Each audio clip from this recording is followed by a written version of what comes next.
प्रश्नावली 8.1 का जो चौथा प्रश्न है, दर्शाइए कि एक वर्ग के विकर्ण बराबर होते हैं और परस्पर समकोण पर समद्विभाजित करते हैं। ये हमको सिद्ध करना है। तो देखो क्या चीज़ है हमको जो दी गई है, हमसे कहा है एक वर्ग के विषय में बात हो रही है। तो हमें दिया है एक वर्ग जिसका नाम हमने रख दिया है ABCD। ठीक हो गया। और इसके दो विकर्ण, एक ए से लेकर सी तक, एक बी से लेकर डी तक, तथा विकर्ण AC व BD ये हमको दिया गया है। हमें क्या सिद्ध करना है? हमें सिद्ध करना है, देखो तीन चीजें हमें सिद्ध करनी है। पहला है विकर्ण बराबर होते हैं। तो इसके विकर्ण क्या है? AC और BD। तो नंबर 1 हमें सिद्ध करना है कि AC जो है वो बराबर है BD के। ठीक हो गया। नंबर 2 क्या सिद्ध करना है हमें? विकर्ण, वर्ग के विकर्ण बराबर होते हैं और परस्पर समकोण पर समद्विभाजित करते हैं। यानी कि विकर्ण समद्विभाजित, जहां पर टकराते हैं वहां पर दोनों एक दूसरे को क्या कर देते हैं? आधे आधे बराबर भागों में बांट देते हैं। तो AC के दो बराबर टुकड़े हो जाएंगे। O से एक होगा OA और एक OC समद्विभाजित, यानी कि दो बराबर भाग हैं। तो हमें दूसरे में सिद्ध करना है OA बराबर OC तथा OB बराबर OD। ठीक हो गया। और नंबर 3 में हमसे कहा है कि विकर्ण जो हैं समकोण पर समद्विभाजित करते हैं। समकोण पर का मतलब क्या है? जहां पर ये काट रहे हैं, देखो नंबर 4 कोण यहाँ पर बन रहे हैं, तो 4 के 4 कोण समकोण, अगर एक कोण भी समकोण होगा तो चारों समकोण आ जाएंगे। ठीक है। तो हम सिद्ध कर देंगे कोण AOB, या सारे कोण भी ले सकते हैं, बराबर 90। ये तीन चीजें हमें जो है सिद्ध करनी है। तो थोड़ा सा लंबा होगा सवाल, लेकिन बहुत आसान है। आपको स्टेप बाय स्टेप करना है। और त्रिभुज की सर्वांग समता की जो कसौटियां हमने पढ़ी हैं, जो नियम हमने पढ़े हैं, उनको हम यहाँ लागू करेंगे। तो देखिए हम इसको हल करते हैं, इसके पहले पार्ट को। तो आपको क्या करना है, पूरे सवाल को समझने के लिए पहले तो अंत तक बने रहना है और ध्यान से प्रश्न को देखना है। देखो AC क्या बराबर सिद्ध करना है हमको? BD के बराबर सिद्ध करना है। तो A से लेकर C तक की जो दूरी है, ये देखिए ध्यान से देखिए, AC ये है यहाँ से यहाँ तक, ठीक है, और BD यहाँ से यहाँ तक है। हम इनको, इन दोनों को बराबर सिद्ध करना है। तो हम क्या करते हैं, ये दोनों भुजाएं जिस त्रिभुज में आ रही हैं उनको हम सर्वांग सम सिद्ध कर देंगे। तो सर्वांग सम त्रिभुजों के संगत भाग से ये दोनों भुजाएं जो हैं बराबर सिद्ध हो जाएंगी। अब देखो AC किस त्रिभुज में आ रही है? A से लेकर C तक की जो भुजा है ये आ रही है त्रिभुज ABC में। किस में आ रही है? या ऊपर का त्रिभुज नीचे का लें तो ABC में। तो हम लेते हैं त्रिभुज ABC। वो दूसरा विकर्ण जो BD है, देखो B से लेकर D तक ये किस में आ रहा है? ये कर्ण अगर मान लें तो देखो किस में आ रहा है? BAD में या DAB में। वो त्रिभुज DAB में, इन दोनों त्रिभुजों में हम ये कोशिश करेंगे कि इन दोनों को हम सर्वांग सम सिद्ध कर दें। तो कैसे करेंगे देखो। तो सबसे पहले तो आप देखो ये क्या है? एक वर्ग है। ये क्या है? एक वर्ग है। तो वर्ग की चारों भुजाएं क्या होती हैं? बराबर। ये भुजा इसके बराबर भी होगी। फिर ये चारों में एक सिंगल डैश लगा देते हैं, यानी कि चारों भुजाएं क्या है? बराबर हैं। तो ये भुजा क्या है? DA में भुजा DA और AB में भुजा, ये वाली भुजा लेते हैं CB। तो भुजा CB जो है ये बराबर है DA के बराबर है। ठीक हो गया। क्यों बराबर है? लिख देंगे वर्ग की भुजाएं। तो वर्ग की भुजाएं क्या होती हैं? सब बराबर होती हैं। दूसरा हमको देखो ये भुजा, या पहले कोण ले लेते हैं। देखो वर्ग के चारों कोण क्या होते हैं? समकोण होते हैं। चारों भुजाएं बराबर, चारों कोण समकोण। तो कोण A, इस त्रिभुज का कोण A और इस त्रिभुज का कोण B बराबर हो गए। क्यों? क्या लिखेंगे? वर्ग के कोण लिख लो, दोनों बराबर हो गए। तीसरी भुजा जो AB है ये दोनों में कॉमन है। देखो AB इसमें भी आ रहा है, AB इसमें भी आ रहा है। तो समीकरण नंबर 3 ले लेंगे। इसको हम लिख देंगे उभयनिष्ठ भुजा। कैसी भुजा है? कॉमन है। दोनों त्रिभुजों में तो क्या हो जाएगी, बराबर हो जाएगी। तो इन तीनों समीकरणों से क्या निष्कर्ष निकला, ध्यान से देखिए। ये भुजा इस भुजा के बराबर, ये कोण इस कोण के बराबर, और ये भुजा इसी भुजा के बराबर। तो क्या हो गया, भुजा कोण भुजा, भुजा कोण भुजा। तो इसलिए समीकरण 1, 2 व 3 से, इन तीनों समीकरणों से हम इस निष्कर्ष पर पहुंचे कि त्रिभुज ABC जो है ये सर्वांगसम है त्रिभुज। अब आपको उसी क्रम में हमको लिखना होता है जिस क्रम में हम क्या कर रहे हैं, जिस क्रम में हमने पहले त्रिभुज का नाम लिखा है उसी क्रम में दूसरे त्रिभुज का भी नाम हमको लिखना होता है, ठीक है। तो हम कहाँ से शुरू कर रहे हैं, इस A से शुरू कर रहे हैं, इस किनारे से, B बीच में लिया है हमने जो समकोण है, और C ये हो गया, ठीक है। तो इसमें क्या है, बीच में A आ रहा है, बीच में क्या आ रहा है, A। तो इस कोने से शुरू करते हैं, BAD लिखेंगे हम इसको, त्रिभुज BAD में दोनों सर्वांग सिद्ध हो गए। समीकरण नंबर 4 इसको ले लेते हैं, और ये हो गया SAS सर्वांग समता प्रतिबंध। इस प्रतिबंध से हमने सिद्ध कर दिया कि ये दोनों त्रिभुज क्या है, सर्वांगसम है। अब सर्वांगसम त्रिभुज की संगत भुजाएं क्या होती हैं, बराबर होती हैं, ठीक है। तो इस त्रिभुज का कर्ण, दो भुजाएं तो हम पहले ही बराबर सिद्ध कर चुके हैं। देखो पहली भुजा, दूसरी भुजा, बची कौन सी भुजा, इस त्रिभुज में AC और इस त्रिभुज में BD। तो इसलिए AC बराबर BD। समीकरण नंबर 5 ले लेंगे, CPCT सर्वांगसम त्रिभुजों के संगत भाग। तो देखो नंबर 1 सिद्ध करना है, नंबर 1 पॉइंट हम सिद्ध कर चुके हैं। अब हमको करना है नंबर 2। अभी हम नंबर 1 की उत्पत्ति कर रहे थे, नंबर 1 लिख देते हैं यहाँ, नंबर 2। अब हमें क्या करना है, देखो OA को OC के बराबर सिद्ध करना है। ध्यान से देखो, OA को OC के बराबर सिद्ध करना है। तो हम एक ऐसे त्रिभुज का चुनाव करते हैं, और OB को OD के, सेम चीज़ है। हम ऐसे त्रिभुज का चुनाव करते हैं जिसमें ये दो भुजाएं आ जाएं, OA और OB, और एक त्रिभुज OC और OD, ठीक है। इन दोनों को सर्वांगसम सिद्ध करेंगे तो संगत भाग बराबर हो जाएंगे। देखो OA और OB आ रहा है AOB में, और OC और OD आ रहा है DOC में। तो हम AOB और COD दो त्रिभुज ले लेते हैं।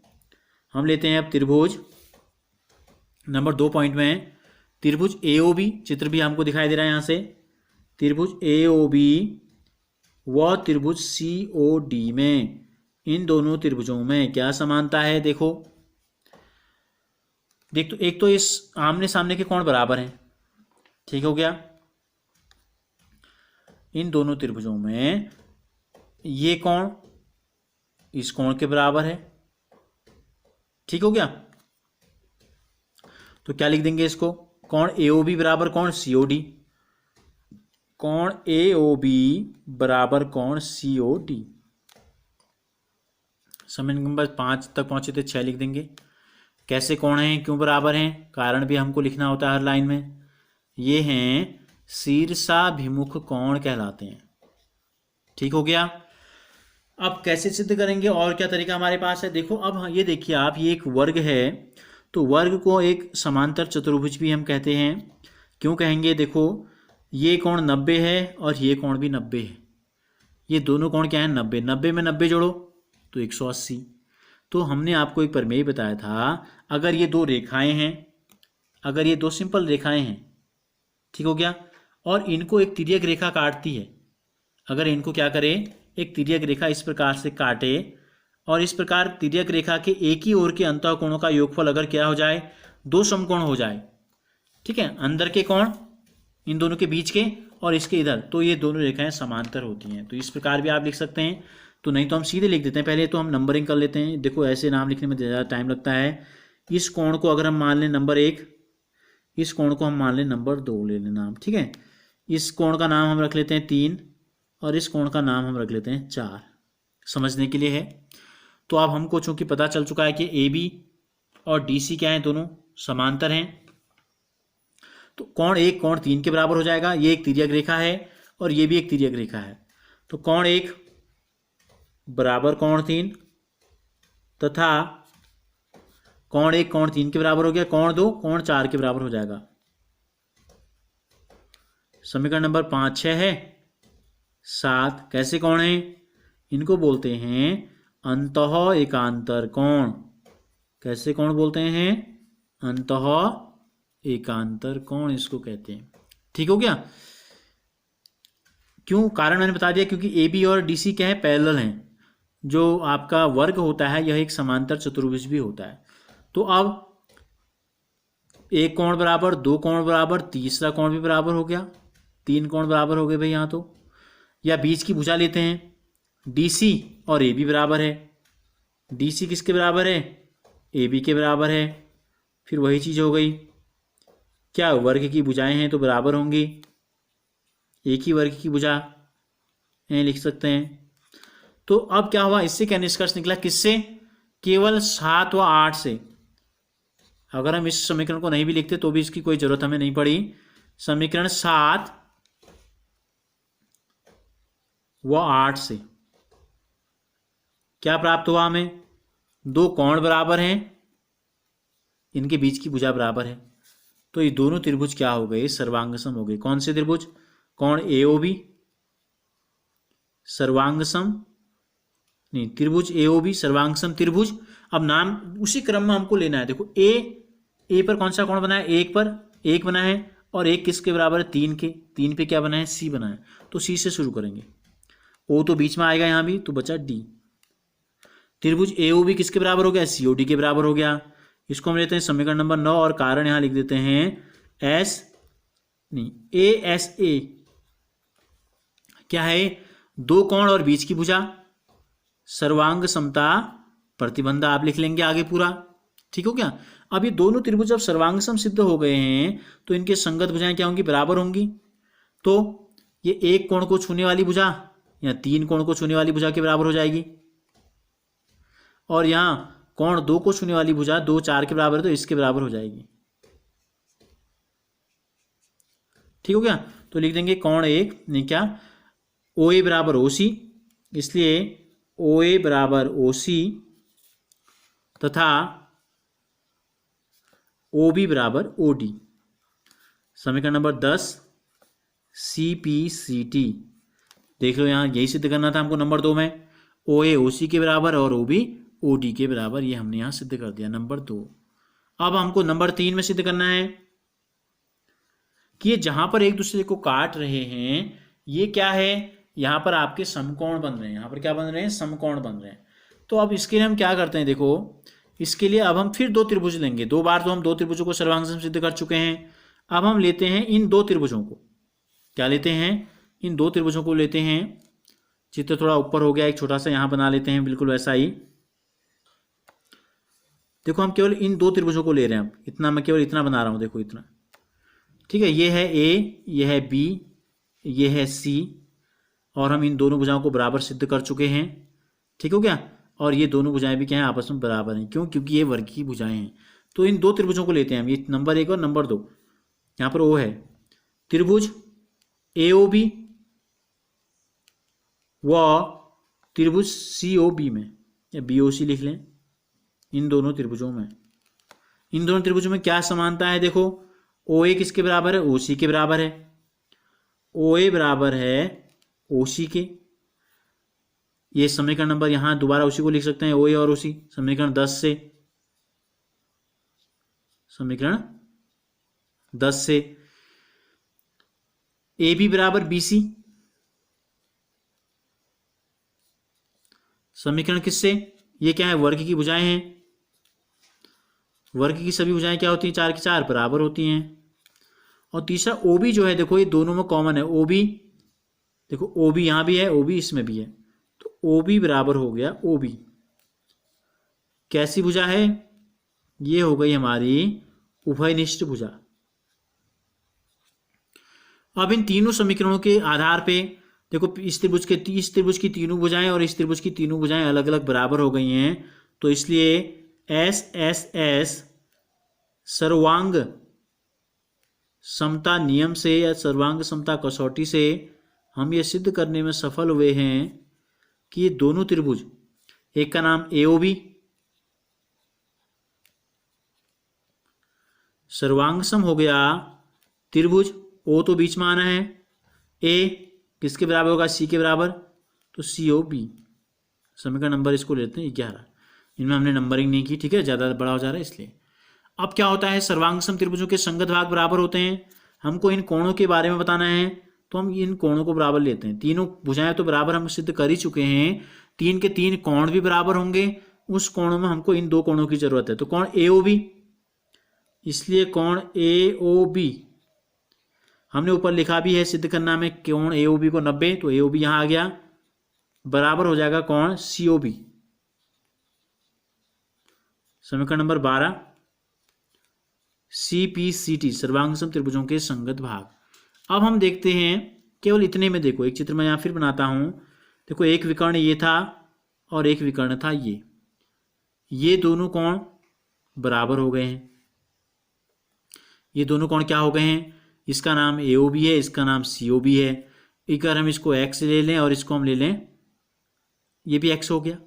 ये दोनों बराबर हैं तो इसके आगे लिख देते हैं बराबर x लिख देंगे। यहां पर कोष्टक में लिख दो माना, हमने दोनों को क्या मान लिया, x मान लिया। अब जब दो रेखाएं एक दूसरे को काटती हैं तो x के सामने भी x और x के सामने भी x होगा, तो इन चारों को जोड़ दें। इसलिए x धन x धन x धन x बराबर कितना हो गया, संपूर्ण कोण हो गया। देखो एक पूरा एक चक्कर हो गया पूरा यहां से यहां तक, ठीक है। संपूर्ण कोण क्यों हमने 360 के बराबर लिखा, तो 4x बराबर 360, तो x बराबर 360/4 कर देंगे, 4 गुणा में था, बराबर के दूसरी तरफ आ गया, तो x का मान आ गया 90 अंश। कितना आ गया, किसको माना है हमने 90, x किसको माना है हमने, कोण AOB को, COB को भी, तो कोण AOB बराबर आ गया 90, यानी कि एक समकोण आ गया, तो सारे के सारे क्या हैं, समकोण हो गए। तो नंबर 3 में हमने यही लिखा था कि कोण AOB बराबर 90 सिद्ध करना है, ठीक है। देखो कोण AOB बराबर 90 सिद्ध करना है, तो हम ये तीनों चीज़ों को हमने क्या कर दिया, सिद्ध कर दिया। सवाल थोड़ा लंबा हो गया है लेकिन महत्वपूर्ण है, और ऐसा नहीं है कि समझ में नहीं आए, बहुत आसान है।